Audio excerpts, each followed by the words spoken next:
Welcome to Keep What You Earn, your judgment and jargon-free zone for entrepreneurs of all levels. Get ready to learn how to scale your business, save money in taxes, and create a business that grows your wealth.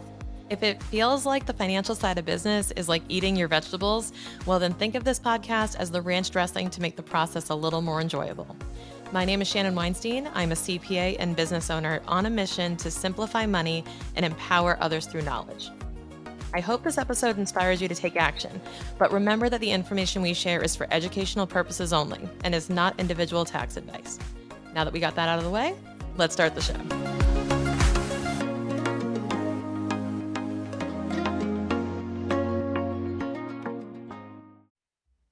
You know, a very common trait I see among business owners is that they put others first. And whether that be employees, whether that be customers, they're always thinking about how can they be in service and how can they prioritize the needs of others over their own. Because as entrepreneurs, we're in the business of serving. We're in the business of some type of customer service, some type of solution providing, right, to a problem. And in that comes a typical spirit of giving and a way to be flexible. And we also tend to operate with this mindset of, this gratitude for our customers and wanting to do right by them. But the problem with that in the excess is that this is where cash flow can take a hit because of over accommodating. So I've been reframing this for a lot of customers lately because cash flow has been a problem for several clients in recent weeks, months, years. And we've had a lot of conversations on cash flow from a scientific standpoint, right? The financials, how the numbers actually work for them. But at the end of the day, what cash flow fundamentally is, if you want to think about it this way, is an exchange of promises. We talk about cash flow as accountants, as CFOs, is really about the pace at which you are keeping your promises to other people and other people are keeping their promises to you. And the hard part about managing cash flow is that you've got relationships with customers on one side and vendors on the other side. And it's not the same people, so it's not like it's an exchange. And on the entrepreneurial side, what's hard is you've got to manage the commitments you're making to other people. Yes. And I know that you're probably really dedicated to those commitments you're making to other people, like your employees, like your vendors. You want to maintain good relationships. You want to have good credit. You want to maintain that relationship with your bank. You're making those commitments to say, hey, I'm going to pay you back. And I want to pay you back because if I don't, I suffer. Right? My credit score goes down. I'm not able to borrow more money. This is very bad if we're not able to make our promises and keep our promises, especially to employees, right? If you miss a payroll, that's huge. People are relying on that money. So we are overcommitted at times to other people. But sometimes we don't have that same commitment to ourselves in terms of expecting others to commit to us. So what I see a lot of is lax collection of money, but aggressive payment of money. And this is a recipe for cash flow disaster because you're keeping all your promises to other people, but you're not holding your customers accountable to the commitments they're making to you. And that can come in the form of a couple of things. One is lax collection, right? Like slowly collecting your money and giving people flexible payment terms and flexible payment timelines. I'm all for working with your customers, but I don't simply grant more time without a deposit of sort. You can't be too accommodating without having your cash flow suffer. And on top of that, people are flexible on prices, right? They're not charging more for a payment plan option. So if somebody says, hey, your $5,000 price point is too much for me, then what I would do is say, great, what could you put down today? And we'll spread the rest over the next X weeks, or we'll do another installment here. But you have to be controlling that timeline to bring in as much cash flow as soon as possible into the business. But what I'm seeing happen is people are not thinking about the impact of time, and we're getting flexible on pricing, flexible on terms. And, $1 today in your pocket is worth a heck of a lot more than even a couple of bucks promised at some point in the future that's undeterminable.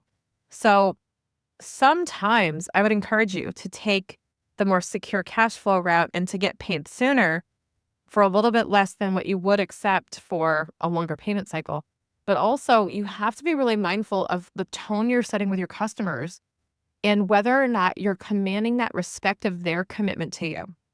Because it's really funny how we commit to other people really quickly. Like we're able to commit to other people, sign up, pay the invoice, pay the credit card off, etc., pay the payroll. But then when it comes to other people paying us, we just don't expect that same commitment somehow.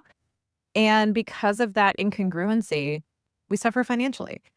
And I understand it because it's emotional and people treat this differently. It's very hard to ask for money. It's very hard to enforce asking for money.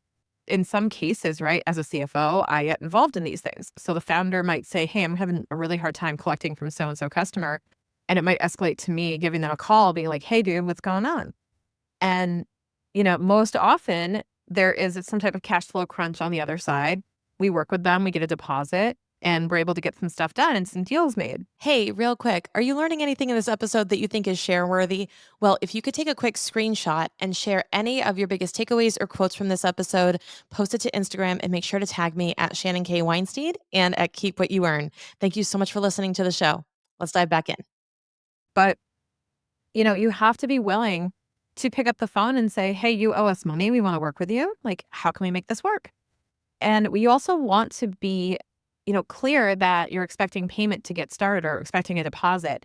I can't tell you how many times I've had this happen in my business where we have made the commitment to get started with clients. Like clients have said verbally, yes, we're ready to get started. We're ready for CFO.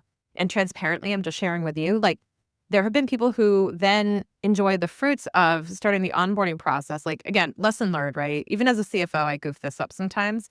When I was a new business owner, I would take the verbal yes and trust the person. Right. I would take the verbal yes and I'd say, great, we'll get started, as soon as 2 weeks from now, we'll get you started. All I need is like a quick, if you could just make that payment by the start date, I would appreciate it. And then it was crickets. We would start doing some work. We would even have phone calls to get started with the onboarding. And we hadn't sent the invoice yet for the first payment because we knew like, hey, they're good. They're in good faith. Like they're going to pay us. And we always make this excuse because we know that they're good people, but you really have to follow your policy and follow your process on this because I'm telling you, I can't tell you how many times I've been screwed over. And it's not that somebody screwed me over, but we've been screwed over. And I'm very careful with that language. Like nobody intended to screw us over, but what they did was by not committing or by me assuming we had commitment, I should say, by me assuming we had mutual commitment, I started doing work essentially for free. And that was not cool because we ended up not getting paid. We ended up canceling the onboarding. It was wasted effort, wasted money, wasted time. And lesson learned was we started taking deposits for CFO services. As soon as there was a verbal yes, I would say, great, swipe here to put the deposit down on your start date. And what that does is it gives us permission to start doing a little bit of work and to start accelerating your onboarding process to get you ready for that start date. And that was the smartest thing I think we did in the last 2 years because that controlled the cash flow into, okay, we're getting paid for the promise. We're getting a commitment up front from someone saying, I promise to pay you. And they're willing to put their money where their mouth is. And I also don't even lift a finger on these clients until the deposit's paid because again, it's not just a policy out of the blue. A lot of these policies, especially ones that you'll see that people ask you to accommodate, a lot of these come from the fact that people have taken advantage before, and this is a protection mechanism for the business. So even if this has not happened to you yet, which like good for you if it hasn't, even if this hasn't happened to you yet, you have to think about like, what are the ways somebody could theoretically screw me? Or this could theoretically go south from a cash flow standpoint. How can I manage that I'm not spending time, money, and energy, mostly money, at the end of the day? How can I manage that to make sure my downside is managed, but also that I'm able to, keep customers happy? So this is a very delicate balance we have to juggle around a little bit, like as business owners, figuring out how do you serve clients and also maintain good cash flow. You just can't be overly accommodating. And I do think that when you're not and that you have these policies and you enforce them, I actually think it has an effect of commanding respect. And it kind of sets a tone that you are not to be messed with in a sense. And it's like saying, hey, I'm going to enforce this policy. It's like, I don't really muddy the waters when it comes to business. Like we have a process, we have a policy, please respect it.